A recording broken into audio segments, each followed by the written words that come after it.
Good day, everyone. So our topic for today is about individual differences and learning styles. So this is very related to the subject facilitating learner-centered teaching. So I am Dr. Irvin R. Aprensilia.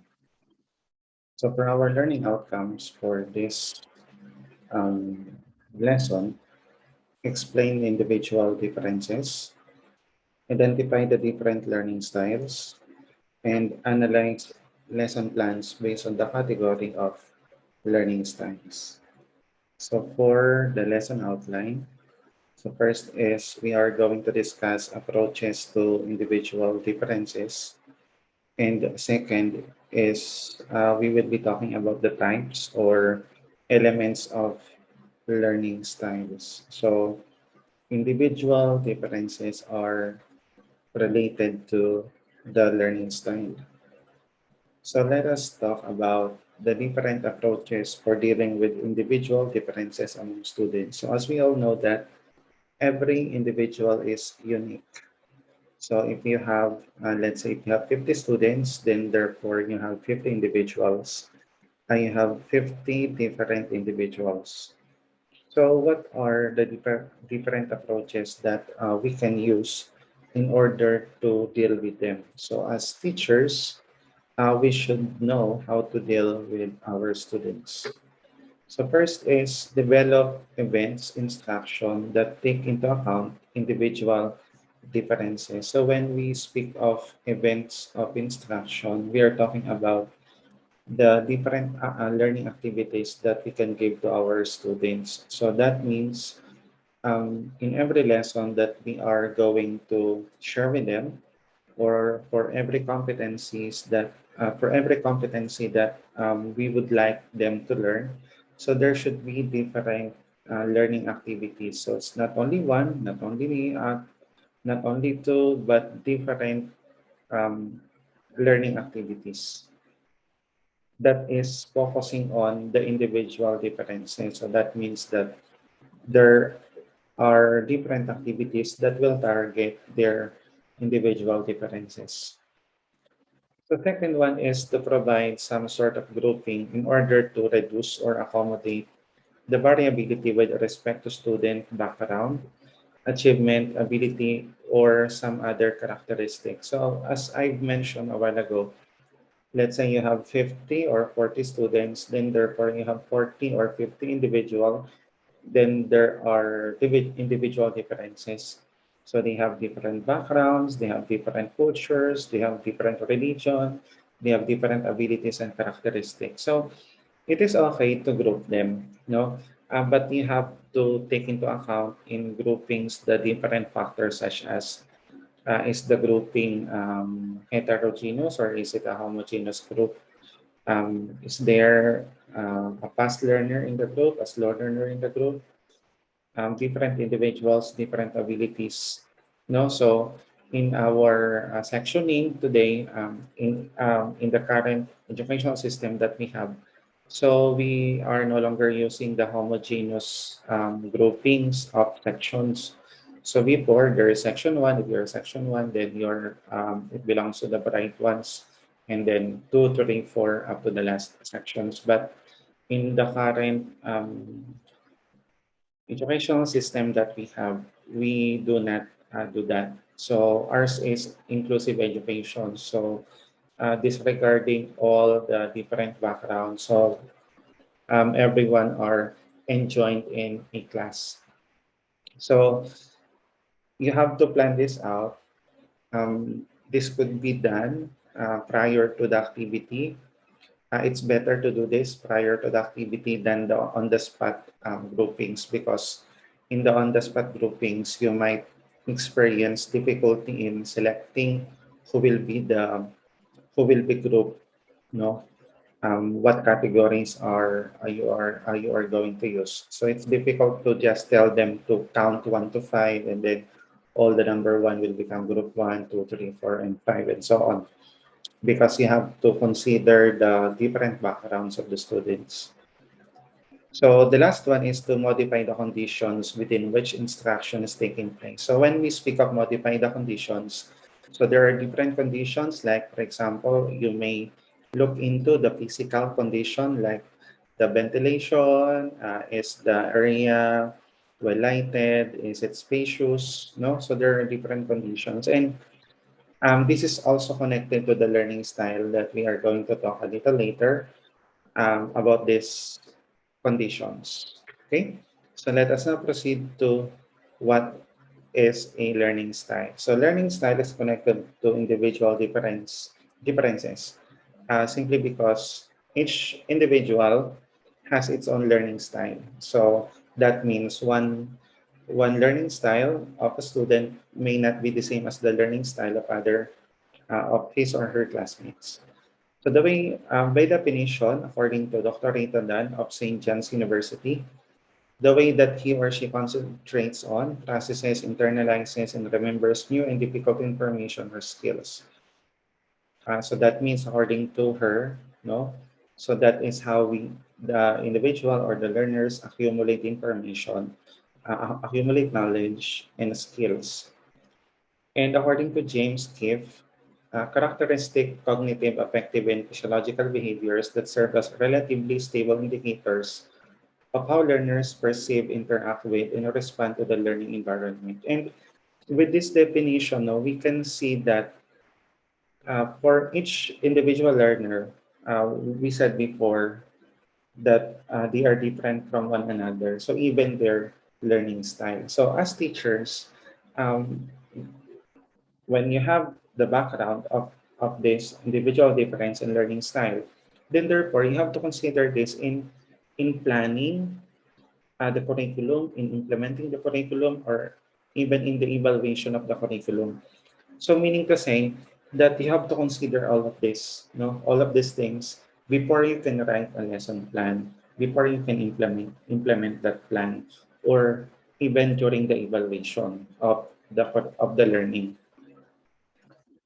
Okay, so learning style in simple terms. So simple terms because we are not yet discussing the different elements, but this is the a sort of overview of what learning style is. So children learn through a combination of these elements, physiological, cognitive, and affective elements. And if you can see on the illustration, in our diagram, in our chart, in our graph, um, the circular, and the one at the center is the conceptual understanding. So conceptual understanding by our learners. So let's say, for example, you are teaching them one subject or one topic. So how can they be able to understand the topic? So it has to undergo the first the physiological elements that should be considered, and then the cognitive elements, and then the affective elements. And when your students are done with these elements, then therefore there will be conceptual understanding. Okay, so we are going to talk each of these elements. So let us begin with physiological elements. So they are primarily biologically based. When we speak of biologically based, we're talking about our our body, no, as humans, and vary depending on the learner's reaction to the physical environment. So first is environmental element, emotional element, sociological elements, and physical elements. So let's talk about environmental elements. So when we speak of environmental elements, so these refer to the sound, the light, temperature, and design. No, so whatever is in the environment of the learners. So it could be the classroom, it could also be the house where they are learning, especially during pandemic. No, we are all our learners are staying at home, and these are very crucial in learning. So first is the sound. So children vary greatly in their ability to concentrate in varied sound environments. So some learners require that it can be completely silent in order to concentrate. Others could block out surrounding noise and can become engrossed in their own thoughts. So if you'll notice, even yourself, some of you might um, might have this situation wherein you can be able to learn even if it is loud, no? If it is loud outside or if there are noise outside, or some naman cannot learn or concentrate when there is music or when there is a loud noise. So it varies from one learner to another. And as teachers, how are we going to deal with such, no? Or what is the implication of this kind of knowledge? Um, now that you understand that there are learners that can learn better with or without sounds, or with or without noise. Okay, so do not be bothered about students who are learning with their headset on their ears, mga earphones nila, no? Or people who are reviewing at night with a loud noise, or people who are inside the room, no? Gusto nila tahimik na tahimik lang. So these are all a part of their learning style. So another is light. So it has been found that fluorescent bulbs emit rays that stimulate analytic children. So thus analytic children find it hard to concentrate in a dim room. So pansin nyo, no? May mga estudyante na when they learn, gusto nila maliwanag na maliwanag. So ayaw nila nung dim yung light. Gusto nila as in nakatapat sa kanila yung light. Pag nagbasa sila ng notes, pag nagbasa sila ng mga books nila, ng reviewers nila, they want it to be um, with bright light. So in other cases, no, there are children naman who cannot concentrate if the light is too bright. So as stated here, however, these sometimes can overstimulate global children, causing them to lose the ability to concentrate. So later on, we are going to talk about this global children, analytic children, no? And then yung combination of the two. Because as stated here, there are kinds of children who are, or learners who are more susceptible to light than the others. Okay, so but nevertheless, you have to ensure that when you design the room, your classroom or even your um, that part of the house where you are learning, make sure that there is enough light. Or you have to ask yourself if you are the ones studying on that area, if you are the type of person or if you are the type of learner who can learn with bright light or dim light. So another is temperature. So since we are in a tropical country, it is just normal, no, that while we are studying, no, there could be a lot of sweat as we do it, no. So every child is different when it comes to temperature preferences. You might notice that also, that there are learners who are already sweating, and the rest of her or his classmates are not yet sweating. So that means there are different biological activity in that person. So the but the point is that you make sure that the room is properly ventilated.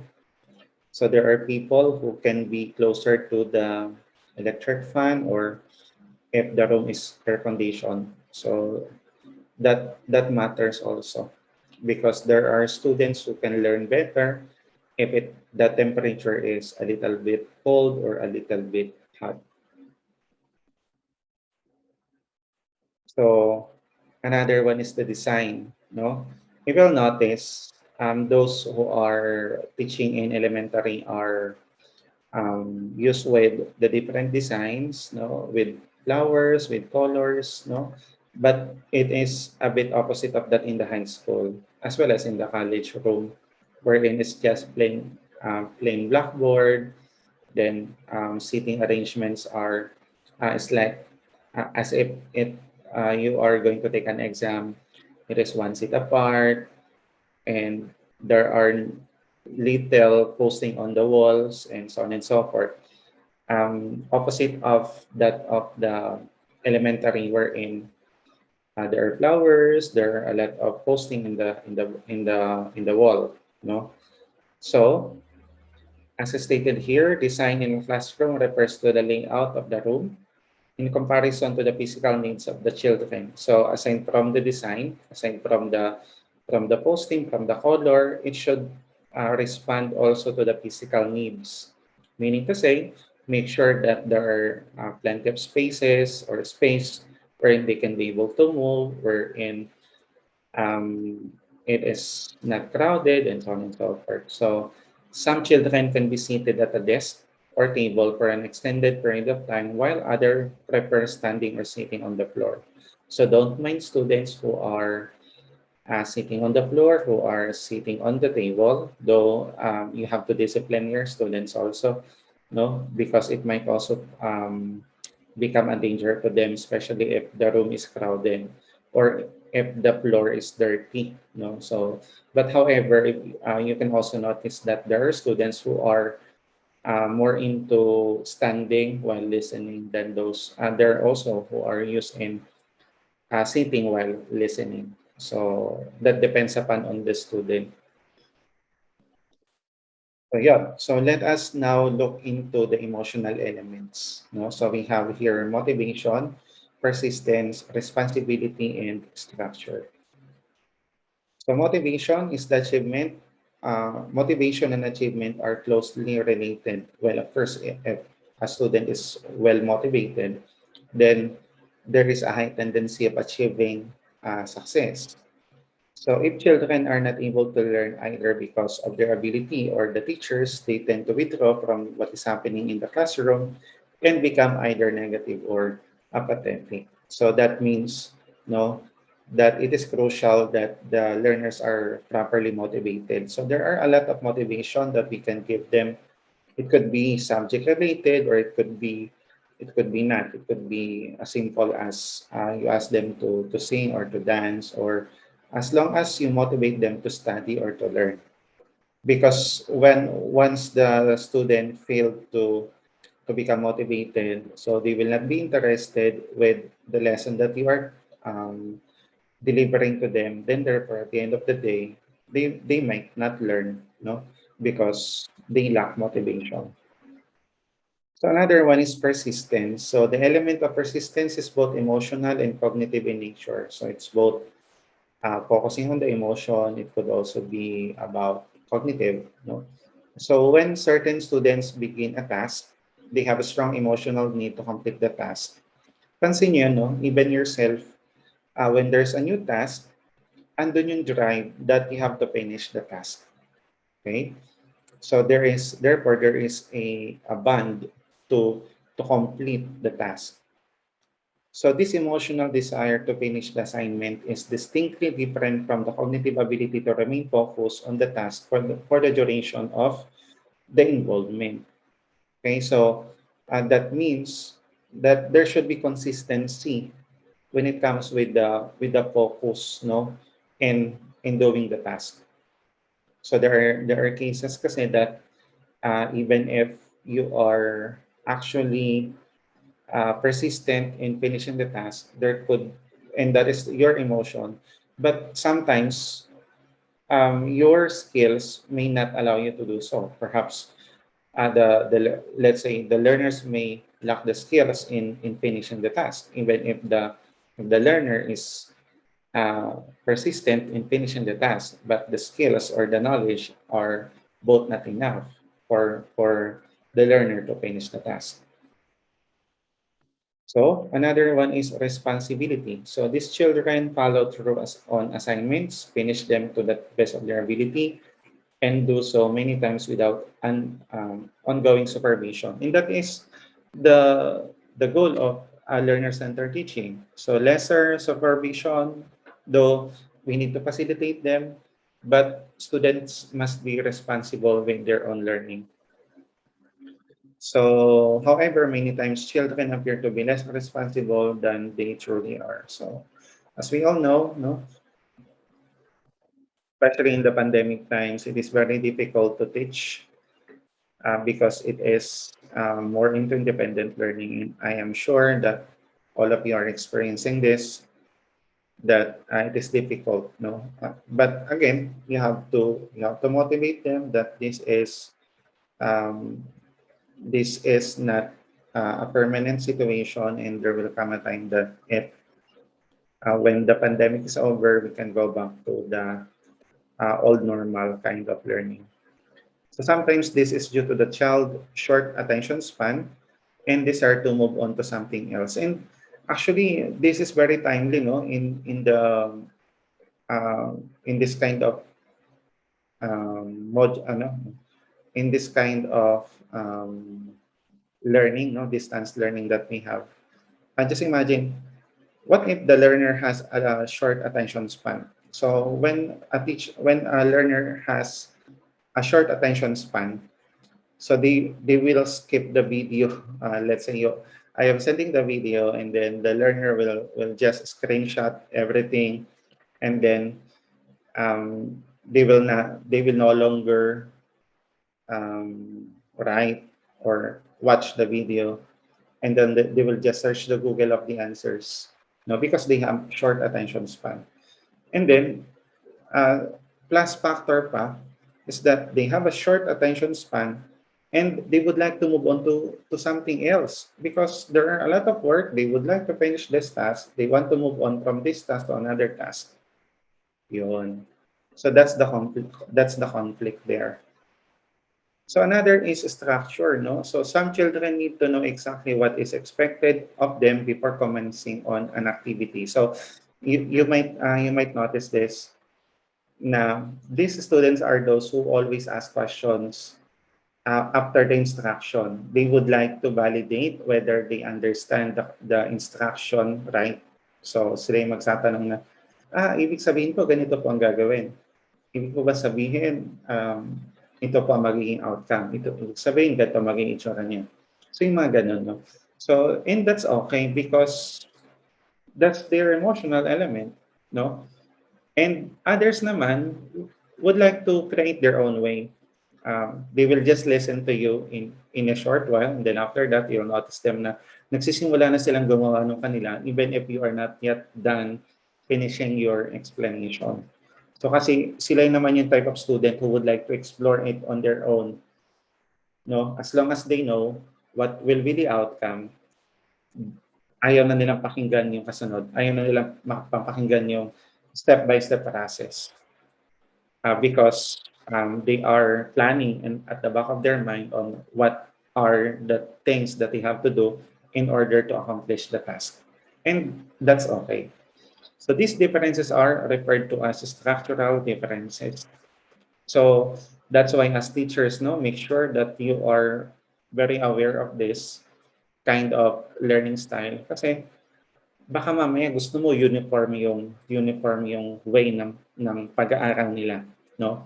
Old system 'yon, no? So that is very traditional yung sabi ng sit properly, hands on your desk, um, get one half, crosswise, pag nag-ingay kayo magpapa-quiz ako.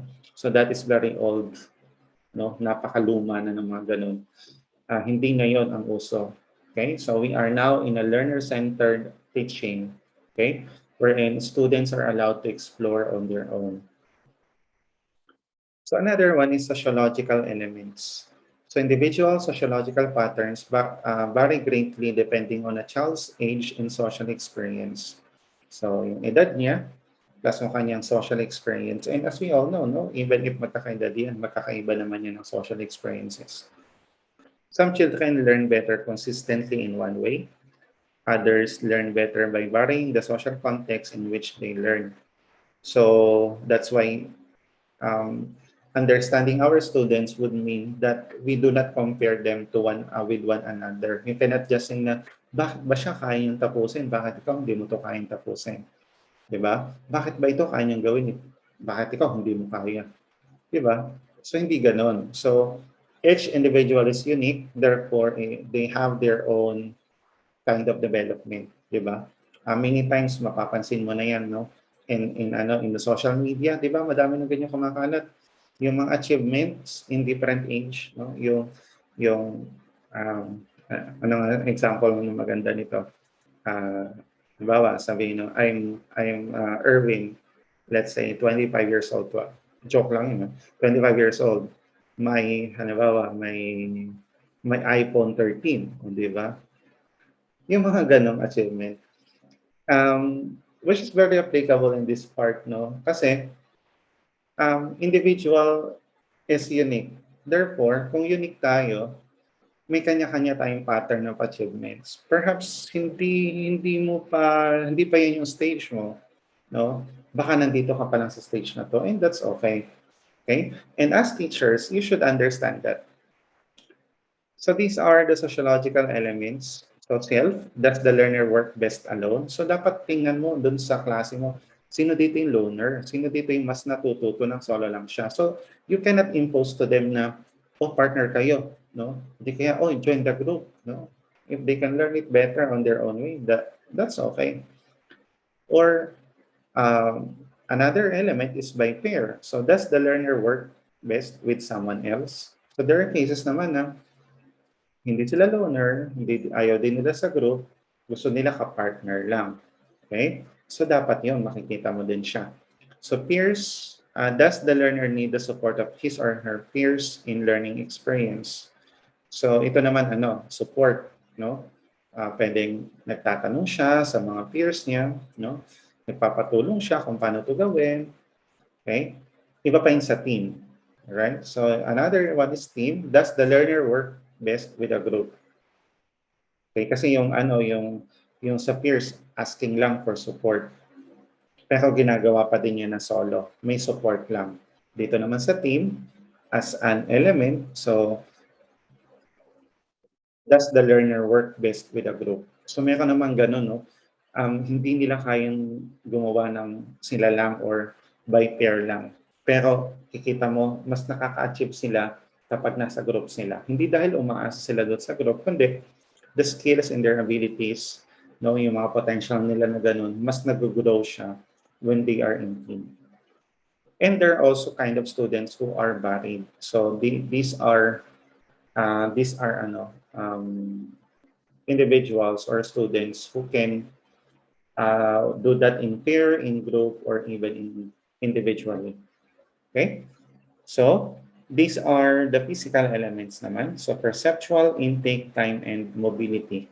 So, for the perceptual, this area has to do with the learner's ability to understand and perceive concept. Some learners need much more contact with an idea or concept than others.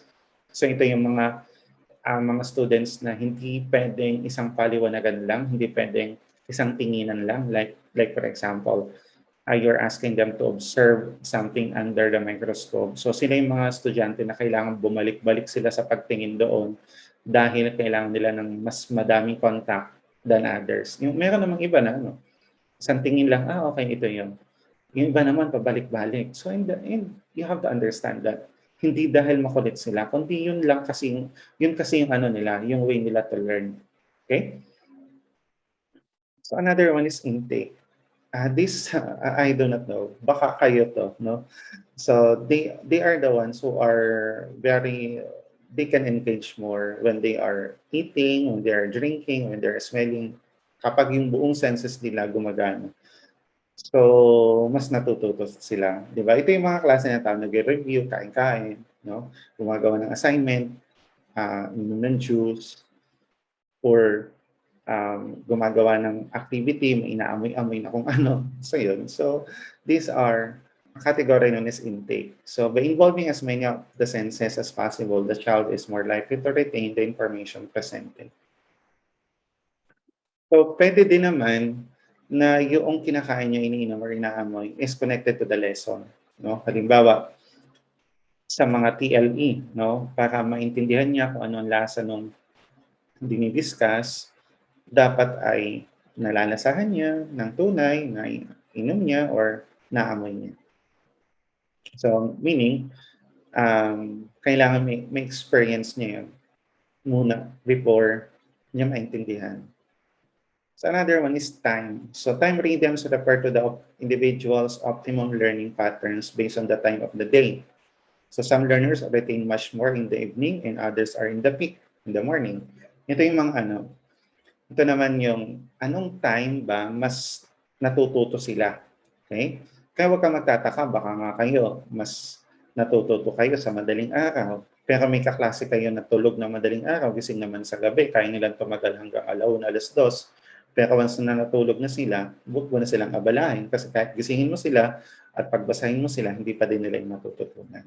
Meron naman kayong matuto early in the morning, di ba? Alam mo, 7:00, pinag-uusapan, basics at saka algebra. And that's possible. So, kanya-kanya yan ng time rhythm. Okay? So, that's why do not pressure students to do an assignment at night. So, meron dyan, gagawin umaga pa. No? Or meron dyan, pagkabigay mo ng assignment, gagawin na niya bago siya umuwi. Kasi yun yung mga, nila, at time rhythm nila. Optimum learning pattern on the time of the day. Okay? So, mobility. Mobility has to do with child's need to change physical position during the learning process. Ito naman yung yung paggalaw, no? May mga estudyante na galaw ng galaw sa nila, sa upuan nila, hindi sila nakakali. Meron naman na nakaupo lang ng maayos, nakikinig. Meron namang nakasasalampak sa floor, merong mukhang natutulog pero hindi naman pala sila natutulog. No, yung galaw sila ng galaw, no? Kasi sabi yan, change physical position eh. Kaya huwag kayong magtataka if there are students who keep on changing seats. There are students who keep on changing seating position, no? Naka-cross leg, after a while, unat na unat naman, di ba? So yun. So you have to understand that because these are parts of the physical element, okay, in the learning style. So another one is cognitive elements. So we have the following: brain dominance, conceptual tempo, mind styles, psychological differentiation, modality, and multiple intelligences. So brain dominance, what is the way in which the brain analyzes information? Ito yung binabanggit ko sa inyo kanina at the start. No? Are they analytical learners? Are they globals? Or are they integrated? So let us look into what is analytical. What kind of learners are analytical? And you can also analyze yourselves, no? Saan ka magpo-fall dito? Doon sa mga nakalipas kanina, saan ka doon? No? Kaya huwag kang magtataka na bakit may kaklase ka na 8:00 pa lang tulog na, pero maaga namang gumising. Kaya nila mag-review early in the morning, pero hindi nila kayang tumagal ng puyatan. So, analytical children patch details together in the exact way, exact opposite way globals do. So, mamaya tingnan natin kung ano yung ginagawa ng globals. Kasi opposite daw siya nung analytical.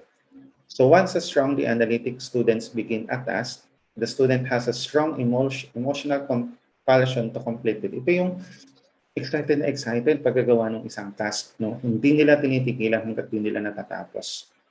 Okay? So, pag nakita na, may bagong task. So, hindi yan, bubuklatin na agad yan, open ng computer, ng laptop, kuha ng papel, solve na agad, magsulat na agad, hanggang sa matapos na. Okay? So, sila na yung mga analytical learners. Yung global naman needs an overall comprehension of what's being covered first, and then they can look at the details. So ito yung babasahin niya muna, no? Titingnan ng instruction, titingnan kung ano yung mga step by step na pwedeng niyang gawin para matapos niya yung task. No? So globals tend to concentrate on difficult academic studies for a relatively short amount of time. So mas maiksi ang time span, yung kanyang attention span ng mga globals, no? Kasi short lang yung short lang yung time ng kanilang to concentrate on difficult academic studies. So tinitingnan muna nila yung details, tinitingnan nila yung what are the possible ways para gawin nila yung task. On the other hand, ito yung third brain dominance, no, integrated. They try to vary the types of activities offered to engage both types of learners. So tinitingnan muna nila, no, alin ba dito ang kailangan gawin na kaagad, then they will become analytical, and yung mga mahihirap, pinapahuli nila yun. So that, making them as global. Okay? So, another is conceptual tempo. So we have impulsive, reflexive. So impulsive children are those who blurt out answers, behave impetuously, and speak before they think.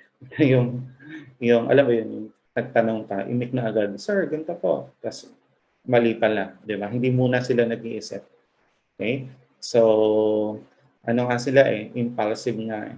So, sagot agad, taas agad ang kamay, kahit hindi pa ikaw tapos magtanong, no? And most of the time, ito yung mga estudyante naman na sala yung sagot doon sa sala yung sagot doon sa tanong. And these are kinds of students. These are their learning style. Okay, so do not tell the students na, oh, maging reflexive ka naman. Huwag ka namang laging impulsive. Okay? Kung mas natututo sila doon, ganun na nga kasi talaga sila, di ba? So reflexive are many times perceived as more intelligent because they act more thoughtful. So ito naman yung pag nagtanong ka, tahimik lang sila, pero pag tinanong mo sila, they can be able to answer your questions. Or pag nagtanong ka, tataas din naman sila ng kamay, pero hindi agad sila sumasagot unless otherwise sila ay sure dun sa sagot nila. So, di ba? It is opposite of the impulsive. Yung impulsive, sagot lang yun ang sagot. Another is mind style. So, we have concrete, sequential, and abstract random. So, yung concrete sequential, emphasis on the concrete world of physical senses. Yung pag sinabi natin physical senses, those are that can be perceived by our five senses. So, andyan yung sequential step-by-step, instinctive, methodical, deliberate, ordered, practical, quiet, and stable. So, on the other hand, no, abstract random web-like, and multidimensional, emotional. So perceptive, critical, metaphoric, uses gestures and body language, and they are colorful. So if you'll notice, concrete, sequential, and abstract random are opposite. No, the other one is emotional. The other one is quiet, stable, deliberate. One is step by step. The other one is multidimensional. Yun. Another one is abstract sequential. No, abstract world of the intellect based upon concrete world focuses attention on facts. Yan, so nakatingin lang sila doon sa with basis, no? Documentation, so nakatingin sila doon. Concepts and ideas. Uses precise, rational, and is highly verbal. Ito yung mga highly verbal type of learners who can answer directly the question with proper, with high accuracy. And most of the time, these are backed up with different data. So ito yung mga sumasagot na hindi lang siya nakatutok dun sa topic mo, but they can expound it more, like they can tell you about a certain news or documentary or any other informations na hindi mo na nasabi, pero alam pa din nila because they are actually parang sila, no? They keep on studying. Okay? So another is concrete random. Intuitive, instinctive, impulsive, and independent thinking processes uses practical demonstration to validate or to prove. So ito naman yung mga independent thinking sila, independent thinkers sila, but they are practical also. Practical in a sense na for them to be able to prove their point, no, I most of the time they use demonstration. So pwedeng with equipment, or pwede din naman na i-demonstrate lang nila using their body language or body gestures just for them to prove kung ano yung point nila. So let us now move on into psychological differentiation. So meron tayong tinatawag na field independence and field dependence. So field independence, the field independent learner tends to articulate figures as discrete from their backgrounds. So these learners can differentiate objects from their backgrounds, and they have more of an ability to handle tasks that require analysis or comparison. So Most likely sa mga sciences, no? May mga analysis ng mga experimentation, meron din comparison. So they are known to be as field-independent learners. Yung mga field-dependent, no? So the field-dependent learners tend to experience event in consonant fashion, and they tend to identify with a group. So the other one could work individually, but in the field dependence, so they are working in group. So another is modality. So young children first begin learning kinesthetically. Yung mga bata, mga toddlers, no, 'di ba? Sayaw sila ng sayaw, galaw sila ng galaw. They would like to touch everything. So because they are learning, no, kinesthetically. As they develop, children next develop tactual preferences. So a young child will try touching everything he or she comes near. Then finally, visual and auditory abilities develop as the child also develop. So yun yung pinakang flow, no? Yung pattern of event of children who are learning. So that's why we have this modality. First is visual. So visual learners remember what they see and can recall details through picturing what they have seen. Allow these children to view the material in advance to class so that they can visualize what they will be taught. So yung mas advanced nito yung yung matataas ang photographic memory. So sila ay visual learners. Are you the type of learner na pag naisulat mo sa notebook mo, alam mo kung nasang part, alam mo yung other words na katabi niya. Kung naggawa ka ng doodle doon, alam mo kung ano yung doon na doodle. Alam mo kung ano yung ginawa mong graphic doon. Alam mo kung ano yung iba mo pang sinulat doon sa part ng notebook na yun. Takatandaan nyo, kapag may, let's say, ipinatok ang bagay, let's say, sa lamesa, or sa magulo mong gamit, halimbawa, alam mo kung nasaan yun. No? Usually, mga lalaki magagaling sa ganito. Yung magulo yung mga gamit. Ako admittedly, no? Pag magulo ang gamit ko, but I can identify where you can find that thing that you're looking for. Unless otherwise, may ibang umayos or gumalaw ng mga gamit. So, auditory. An auditory learner is defined as the one who recalls at least 75% of what is discussed or heard in a normal 40 to 45-minute period. So these learners remember what they hear and can recreate what they hear by focusing on what was said in the lesson. So ito naman yung mga estudyante na hindi sila lagi nakatingin sa iyo. They might be looking outside, nakatingin kung saan, nakatingin sa wall, nakatingin sa kisame, o kung saan man. Pero nakikinig sila. Okay?